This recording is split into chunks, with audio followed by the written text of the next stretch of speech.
Part of profit. Dividend क्या है? The part of profit, the part of profit which is distributed by the company, by the company. कोई एक company है, उसकी जो profit होती है ना, वो सारा का सारा प्रॉफिट बांट के शेयर होल्डर्स को नहीं दे देता है। वो क्या करता है, उसका एक पार्ट बांट देता है और एक पार्ट बिजनेस में ही रख देता है। जिस पार्ट को बांट देता है, समझ रहे हो आप? जब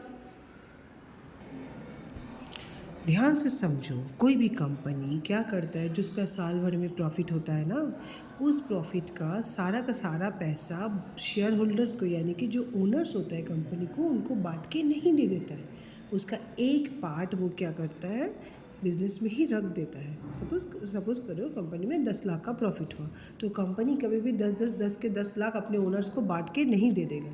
उसका कुछ पार्ट डिस्ट्रीब्यूट करेगा और कुछ पार्ट अपने पास ही रख देगा। तो जिस पार्ट को वो डिस्ट्रीब्यूट कर देता है ना, क्या लिखा है मैंने, the part of profit which is distributed by the company, ठीक है, टू इट्स शेयर होल्डर्स। उसके जो शेयर होल्डर्स हैं उनको बांट देते हैं ना, उसी को क्या कहते हैं हम, डिविडेंड कहते हैं। समझ गए? और जिस पार्ट को वो डिस्ट्रीब्यूट नहीं करते, अपने पास रख देते हैं, उसे कहते हैं रिटेन्ड अर्निंग। समझ में आया?